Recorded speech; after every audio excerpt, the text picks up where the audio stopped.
ઓલા રિક્ષાવાળાને કીધું. એ કે અહીંયા જ છે, તમારે રિક્ષા કરવી છે? મેં તો ભાઈ તને અહીંયા લાગે, અહીંયા પગ તો એમ કે છે એક ડગલું હાલશો તો પતી ગયા. એ કે આટલા. મેં તો હાલ. અને કદમખંડીમાં સવારે 7 વાગે જે મોર કળા કરતા હતા ને પક્ષીઓનો ચીચી અવાજ ને વાતાવરણમાં સુગંધ ને એ રાધા કૃષ્ણજીનું સુંદર સ્વરૂપ સ્વયં પ્રગટિત, એ મુખિયાજીની આરતી ઉતારવીને એ ત્યાં ઐરાવત કુંડ ને આ બધું પગે તકલીફ હોવા છતાંય બધી કૃપા કોણ કરે છે? ઠાકોરજી, યમુનાજી ને વલ્લભ. આ બધું કરાયું ને. મુખિયાજીએ સરસ વાત કરી કે અહીંયા આજુબાજુ નીલ ગાય મરી જાય કે વાંદરાઓ ઝઘડે કે સાપ નીકળે ને મરે તો બધામાં મીઠું જોઈએ 100 મણ કે કેટલું. તો મને એ કે વલ્લભે આ કામ સોંપ્યું છે કે સેવાય કરવાની અને ભેગું ભેગું આ કામે કરવાનું. મેં તો અમારે મીઠું દેવું હોય તો એ કે તારો ફોન નંબર દઈ જા, જરૂર હશે ત્યારે તને ફોન કરીશ. જો આપણે બધી સેવા કરીએ, આ મળે છે બધું. આપણે એને ફોન નંબર આપ્યો. વ્રજમાં જઈએ ને તો આ બધો આનંદ છે. હવે સખત પગ દુખે છે, પણ કાલે અહીંયા પુષ્ટિ સદનમાં નટવર પ્રભુ પધારવાના, બરાબર, નારણપુરા. સવારે 8:30થી શોભાયાત્રા. હવે આપણા એરિયામાં આટલો આનંદ, આપણને જવાનું મન થાય કે નહીં? થાય જ. પગ આવા છે તો દૂર બેસવું, બધા ધક્કા મારીને પડી જવાની બીક લાગે તો, પણ આટલા વૈષ્ણવના દર્શન થાય, વલ્લભ કુળના થાય, શોભાયાત્રા, નટવર પ્રભુને પધરાવે, તિલક થાય, આરતી થાય, વચનામૃત થાય. આજનો લાવો લીજીએ રે કાલ કોણે દીઠી છે. અને પાછું 30 નવેમ્બરે નિવેદન બાવાના વિવાહ ખેલ. પગ આવા છે, મન તો ત્યાં ઉડીને જાય છે ને. એટલે આપણામાં એક બી દિવસ ઉત્સવ વિના નહીં. આપણને તકલીફ તો દર્શન કરો. એક સમય હતો શોભાયાત્રામાં છેક લગી નાચતા ને ગાતા. બધા કહેતા તમારા પગમાં વ્હીલ મૂક્યા છે? ઈલાબેન વ્હીલ મૂક્યા છે. કોઈ કે પગ દુખે એટલે એને મોઢા આમું જો શું થાય? કાંઈ વાંધો નહીં, જે ગમે જગત ગુરુ દેવ જગદીશને તે તણું ખરખરો શોક કરવો ને શ્યામ રાખે તેમ રહીએ ઉદ્ધવજી, શ્યામ રાખે તેમ રહીએ. મારા શ્યામને કાંઈ નવ કહીએ ઉદ્ધવજી, શ્યામ રાખે તેમ. બસ એક જ નિશ્ચય કરી લીધો છે. નિશ્ચયના મેલમાં વસે મારો વાલો. તું જેમ રાખે તેમ રહેવું, પણ તારા થઈને રહેવું. બસ બીજું કાંઈ નહીં. તું એમ કે દૂરથી જુઓ તો આ દૂરથી દર્શન તો થશે ને. આટલા વૈષ્ણવ, આટલું મેરામણ, માહોલ કેવું હોય? વરઘોડો વરઘોડો વરઘોડો, શ્રીનાથજીનો વરઘોડો, દર્શન કરવા દોડો શ્રીનાથજીનો વરઘોડો. મને એમ થાય ઘણું બધું કેવું છે, પણ ગાગરમાં તો સાગર ક્યાંથી સમય મારવાલા. પણ કાંઈ નહીં, ગાગર તો છે ને આપણી પાસે, મળ્યું એનો મહોત્સવ કરો, અને નથી મળ્યું એને છોડી દો.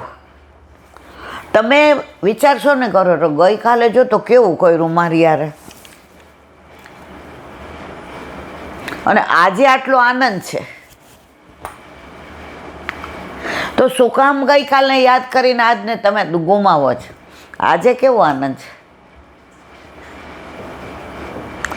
આજે 5, 5:30 સુધી એમ થતું તો ઊભું નહીં થવાય, નીચે નહીં ઉતરાય, પગ સખત દુખે છે. આ કોણે અહીંયા બેસાડી? જેને વિઠ્ઠલ નાથ વિચારે રે, એને પ્રગટ પદાર્થ ચારે. વિશ્વાસ, દ્રઢ વિશ્વાસ. બોલો વલ્લભાદી વ્રજ વિહાર. નવનીત પ્રિય શાસ્ત્રીને જય શ્રી કૃષ્ણ. ભગવત સ્મરણ. વ્રજ વિહાર આવે ત્યારે વ્રજ યાદ આવે. વ્રત તો પળે પળે યાદ આવે છે, પણ ફળ ક્યારે મળે ખબર છે? પળે પળે યાદ ન કરવું પડે, જે ભૂલાય જ નહીં. આજે એક વૈષ્ણવ કહેતા હતા કે અત્યારે એલાબેન ગિરાજવીની આજુબાજુ ઠાકોરજી અરોગવા જાય. મેં શેની વાત કરો, મને તો કાંઈ સમજાણું નહીં. એ કે મારે ઠાકોરજીને રોજ પૂછું, મારા વાલા આજે કયા વનમાં પધારશો છાક અરોગાવા? તો એ મને રોજ નામ દે, 12 વન, 24 ઉપવન, સરોવર. તો મને બહુ આનંદ આવ્યો. તમારે બેવો મારથી ઊભો નથી રહેવાતો. મને કે આ ઓટલામાં તમારી એકની જ જગ્યા, તમે એટલા જાડા છો, હું ઊભી રહું, મારથી ઊભું રહેવાય. એ કે અત્યારે ગિરાજીમાં સામગ્રીઓ થાય ને, એટલે આજુબાજુની જગ્યા. તો મેં જો આજ તમારે ઠાકોરજી ક્યાં પધારશે? મને કે આજ માનસી ગંગા ઉપર. મેં તો એમ? હા. રળિયામણી જગ્યા. પછી અમને કહેશે કે આ દીવડા બધા ક્યારે મૂકશો? એટલે હવે એ કે 11 દીપ દાન, અને પ્રભુ અટડીમાં બેસશે. મને મનમાં એમ થાય કે આવા વૈષ્ણવ વાતો કરે ને આ ઠાકોરજી કરતા હશે. એ આપણો વિષય નથી, પણ એમણે જે મને બધી વાતો કરીને સેલ્યુટ. એ કે મારે એવું થયેલા બેન કે અમે વસ્તારી છીએ, અને આ કળિયુગમાં મારા દીકરાઓ બધા ભેગા રહીએ છે, તો ઘણીવાર એવી વ્યર્થ વાતો કરતા હોય કે એ કે જો ના પાડોશી કેટલું જોર જોરથી ગાય છે,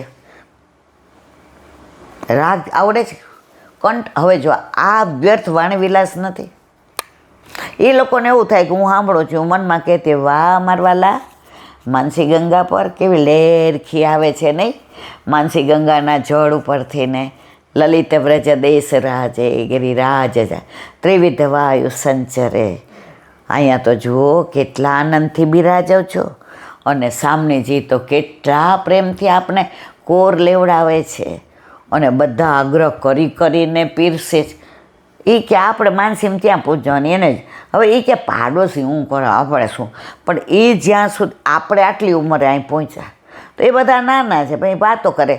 એ કે સાંજે આજે આપણે ક્યાંક પાર્ટી રાખીએ, બધાને બોલાવીએ, કાલે રવિવાર છે ને એટલે આજે એ કે ઈલાબેન મને હું રસ હોય આમાં. હવે ન લઉં તો એ લોકોને ખરાબ, આમ હસો. મનમાં કહું કે એ અત્યારે તો વ્રજની અંદર ઘરે ઘરે સામગ્રીઓ થતી હશે ને, ઠાકોરજી રાજી થતા હશે ને, અન્યાશ્રય છોડાવ્યા એનો આનંદ ને, બધા ઠાકોરજીની લીલાની વાતો કરતા હશે કે આટલા વખતથી ઇન્દ્રયા કરતા હતા, ઇન્દ્રને અરોગતા નથી જોયો, ઇન્દ્રના સ્વરૂપને નથી જોયું, અને જો આ ગોપાલે તો કેવી કૃપા કરી કે ગિરિરાજ બાબાએ સહસ્ત્ર ભુજાએ આરોગ્ય એવા દર્શન કરાવશે, અને સહસ્ત્ર મુખથી આરોગશે ને, આરોગતા પછી આપણે પરિક્રમા કરશું ને, આપણે ગોવર્ધન પૂજા. આ બધા વિચારોમાં એવી રત થઈ જાવ. એ લોકો શું પછી એમ કે નહીં મમ્મી સાચી વાત ને, એટલે કે હું કહું હા મેં તો મારા વાલા તમે ત્યાં પહોંચી ગયા છે. અમે તેમાંય તાપસી પુરાવીએ કે સાચી વાત છે. જ્યારે અમારું ચિત્ત એવી રીતે તમારી જે માનસીમાં જશે ને તો વ્રજ તો વ્રજ. કાલે આપણે અનુસંધાન કર્યું ને, પરબ્રહ્મ પરમાત્માને સ્તનપાન કરાવતા હતા, લૌકિક દૂધ યાદ આવ્યું, નીચે મૂકીને દોડ્યા ને.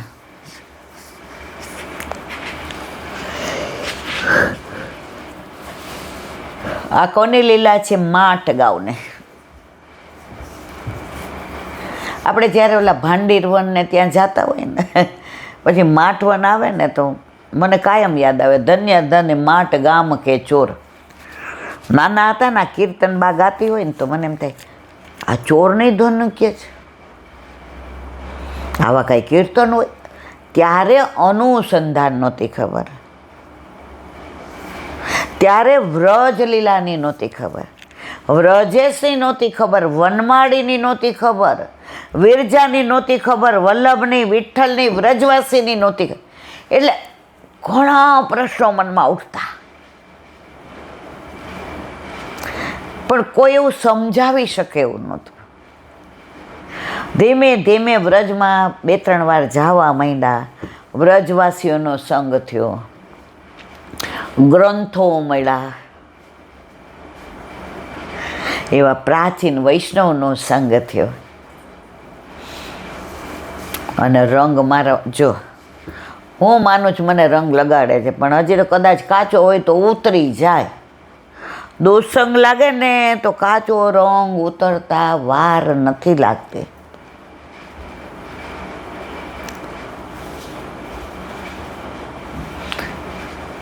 એક બેન કે હું એક વૈષ્ણવને ઓળખું, ચીલાબેન. મેં કીધું હા. એ કે 24 કલાક મંદિરમાં જ ગમે, એને ઠાકોરજીની સેવા ફટફટ કરીને જાય ને બધા એવા વખાણ કરે. હા, એ કે મેં કીધું આપણે શું કામ એવું જોયું? ઉનકે મન કી વે જાને, મેરે મન જગદીશ. આ તમે મને વાત કરી તો તમારી 5 મિનિટ બગડી, મારી બગડી. કોઈનો ઠેકો આપણે લીધો નથી. પ્રભુ જેને જે કરાવે એ કરવાનો. દોષ આપણે જોઈએ ને, જો આમ કરે છે, આ પ્રભુને લીલા. તો જ્યારે નાના હતા ના ગાય ને, ધન્ય ધન માટ ગાવ કે ચોર. મને એમ થાય અમારી બા હું ગાતી હશે, ચોરને વળી ધન્ય ધન્ય. પણ જ્યારે આ લીલાઓ બધી જાણી, આ મહાત્મા જાણ્યું, તો આપણા છોકરાઓને, નાના નાના વૈષ્ણવને પણ આપણે આ બધી વાતોને સત્સંગ કરીએ ને તો એ લોકોનો ભાવ વધે, એ લોકોને પુષ્ટિ માર્ગ ગમે, અહીંથી ક્યાંય બીજે જવાનું મન થાય ને. આ વખતે વ્રજમાં ગયા તો એક વૈષ્ણવ મળ્યા, એટલે કે મારી દીકરીને 1.5 મહિનો થયો ને એટલે અહીંયા આવ્યા. એ કે ત્યાં સુધી તો આપણે હોય ને. મેં તો એ કે ઈલાબેન તમે ગર્ભ ઓલાની શિબિર કરી હતી તો એક એવી શિબિર કરો ને. મેં કીધું કેવી? મારા વાલા મારું શું સામર્થ્ય, હું વળી શિબિર કરું, મને શું આવડે? મને કે ના મારે એક વાત. મેં તો કહો હું કરું? એ કે ડિલિવરી આવી જાય પછી બાળકને કેમ રાખવું, એની યાર કેવી વાતો કરવી, ઘોડિયામાં જાતે એને પોઢાડવું, એને આપણે થાપ આપવી, આપણી સાડીનો છેડો દેવો, આપણે એને હાલરડા ગાવા, એને દૂધની બોટલ જલ્દી ન દેવી, આપણું સ્તનપાન કરાવવું, આપણી બાજુમાં સૂતું હોય તો આપણે એને કૃષ્ણની લીલા ઈશા. તમે એવું માનજો કે તમે એને કહો છો એને સમજણ નથી પડતી, પણ આ બધું એને લાંબા ગાળે. મેં કીધું સારું. એટલે હવે દિવાળી પછી વલ્લભ કૃપા કરશે તો 1 કલાક ભલે બધાય નાના નાના તેનિયાને લઈને આવે, મહિના હવા મહિને, મને બહુ ગમે. બાળ ગોપાળ આવે ને, બધા આવીને બેસો, એમાં કોક રોતું હશે, કોક છીછી કરશે, કોક પીપી કરશે, કોકને ખાવું હશે, પણ 1 અડધો કલાક એ વાત કરવી જ છે. કારણ કે ઘણાયને અત્યારે એમ થાય છે, અત્યારે આ બધા ગેજેટ એટલા વધી ગયા છે કે અત્યારથી છોકરાને મગજ જ કોમ્પ્યુટર જ કરી દે છે. રિયલ પ્રેમ આપો, માનો રિયલ. આરાધ્યાને નિબંધ લખવાનો હતો, તેણે લખ્યો છે. પહેલો શબ્દ બાળક માં જ બોલશે, બીજો નહીં બોલે. માં એક ચમત્કાર છે જે બધું જ કરી શકે. માની ગોદ એટલે સમુદ્રની ઊંડાઈથી પણ વધુ રત્ન પ્રેમના મળે એવી માની ગોદ. એ માની ગોદ મોટા થઈએ તોય ક્યારેય ભૂલાય નહીં. તો આપણે આવી માં બનવું છે. ઓલી બાઈને કહીએ લઈ જા, દૂધની બોટલ પાજે, એને આટલા વાગે જ્યુસ પીવડાવજે. ના મારા વાલા, ના. તમે જોજો, તમારું બાળક ગમે એટલું રોતું હશે ને, પિન્ટુ ખબર છે પેલો જ હતો, ઉઠે એટલે હજી તો આમ આમ આંખ ખોલે ત્યાં દૂધ જોઈએ. અને કેવો રોવે, શ્વાસ, બાપુજી બૂમા બોલ. એ ઘરમાં 4 લેડીઝ હોય, છોકરું રોવે છે, કેમ રોવડાવો છે?